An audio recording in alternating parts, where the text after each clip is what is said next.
What's going on, guys? It's Cimoooooooo. So today I'm bringing to you my top 5 competitive budget decks for the September 2018 format. I'm finally able to bring you guys this video because we finally have ourselves a ban list, and this is really good because some of you guys may want to play the game at a higher competitive level, but don't have the money to afford stuff like $90 Infinite Impermanences or $90 Sky Striker Engages. Like, this game can get really fucking expensive, so every deck that's going to be presented on this list, you can build both the main and extra deck for about $100 to $150. Now, that may seem like a lot of money. I know budget is a relative term, but if you could basically acquire, 1.5 copies of Infinite Impermanence for the price of an entire competitive deck, I think that's a lot of really good value. But before we get into it, I want to give a huge shout out to my newest patrons as always. So big shout outs today to Adam, Levatic, and Ale. You guys are the reason that this channel is growing strong. And if you guys want to help support me in the channel through Patreon or a YouTube channel membership, hit the join button down below or check out the links in the description. But without further ado, let's go ahead and get right into it. Starting off with number 5, I'm gonna go ahead and give it to Crusade. Now, Crusade is a deck that's been kind of hovering under the radar. Maybe you've seen it pop up at regionals. I actually think it managed to snag one top at an event a little bit higher than a regional. I can't remember if it was a YCS or what it was exactly, but Crusade is a really interesting deck. And what I like about this deck so much is that it kind of just blatantly ignores what all other decks are doing and focuses on one thing. It's OTK, because this deck is an OTK machine, and it's relatively cheap compared to a lot of other different decks out there, because a lot of people, aren't really valuing it or respecting it, and granted, it's not the best deck by any stretch of the imagination, but what's cool is it can play around a lot of cards that are in the competitive metagame, because since it's a battle-oriented deck, I mean, no one's playing Mirror Force, or no one's playing basically anything that's going to disrupt you by battle, so as long as you can play around some specific hand traps, which frankly Crusade can actually do a pretty good job of on its own, you also have the fact that you're playing a deck that not a lot of people are familiar with playing against, which gives you an inherent advantage, because if you know their deck inside and out, but they don't know how to play against Crusadia, that's going to give you some higher ground, because yeah, sure, they may have a stronger deck, but you know how to play around certain things, and you know what kind of cards they may use against you, but they're not going to know when to use specific cards or hand traps, for instance, against your own strategy. And all you have to do is get in that one attack with that Equimax, and that can just end the game right then and there. What's also cool is, even though this is more of a going second oriented deck, you can still go first with this deck and set up an Equimax with negation, and that's still pretty damn good for what it is. So I feel pretty confident giving Crusade this number 5 slot. I wouldn't be surprised if you see it just sneak in a top here or there at one of the upcoming YCSs or any large tournament moving forward, and that's why I had to put it somewhere on this list. But that brings us on to number 4, and for number 4, we've got an old classic, Burning Abyss. Now, Burning Abyss kind of fell off the radar after the national season last year, because when Burning Abyss kind of rose up and kind of challenged the format in a lot of different ways, it was really good for what it was, but then all of a sudden it kind of just fell out of favor. Maybe it was just because it was for that specific nationals format. It was kind of like the surprise deck, if you want to call it that way, and now people aren't exactly favoring it, but that doesn't take away from the fact that Burning Abyss is still an extremely powerful and potent deck. One thing I really love about BA is that it doesn't really give a shit about your opponent's hand traps. There are very few hand traps that actually do a lot of damage against Burning Abyss, and that's very good because it plays well into your favor, and you're gonna pretty much be guaranteed to play every single game with Burning Abyss as well. The deck is actually very consistent because realistically, as long as you open 2 Burning Abyss monsters or any way to assemble a Dante on your first turn,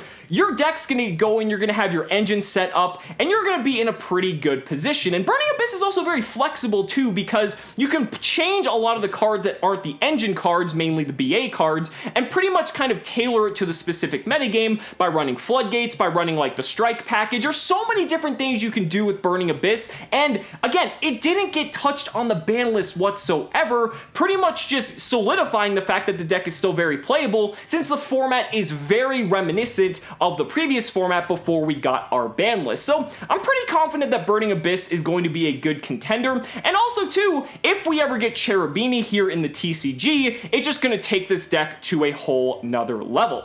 But that brings us on to number 3, and for my number 3 deck, I went ahead with Pendulum Magician. Now, Heavy Metal Foe's Electromite did get hit to 1 on this past list, so it kind of makes the deck a little bit more of a glass cannon, but that doesn't take away from the fact that this deck is still extremely powerful and can pump out boards with multiple negations, and that's a really good asset to have. I mean, when you're able to consistently play through pretty much every hand trap in the game and still have a consistent 2 or 3 negation board, that seems pretty damn good to me. I just feel like because of the 1 Electromite, while it did help the price of the deck, even though the Megatons kind of brought the price down of Electromite anyway, I feel that it's a deck that can just still do a lot of really good things because you have an inherently broken mechanic in Pendulum Summoning that your deck is able to abuse. And yeah, if your 1 Electromite pretty much uses its purpose and then you kind of have to play without it, that can be a little bit of a struggle, but even so, you have such a wide toolbox in the extra deck available to you. Hell, Evil Swarm Exciton Knight is also off the ban list, and this is a level 4 base deck, so you can even take advantage going second of a card like Exciton. So there's a lot of really good things about Pen Magician. I just think it's not exactly going to be, you know, the top tier deck. I do think, though, there is a lot of strengths that you definitely have to look out for moving into any competitive tournament.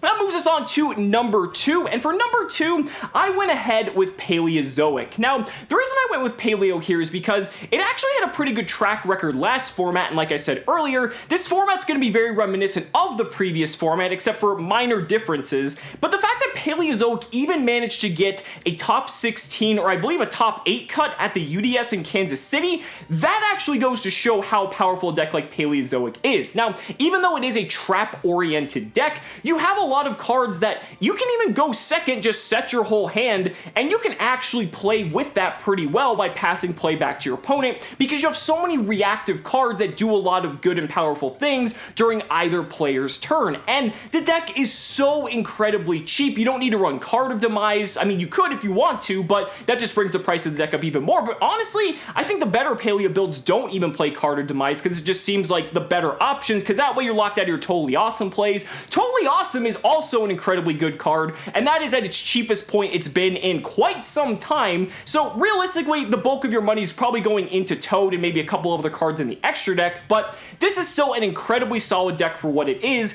and based off its performance in the previous format, I still have high hopes that it's a good option as a budget player moving into this format.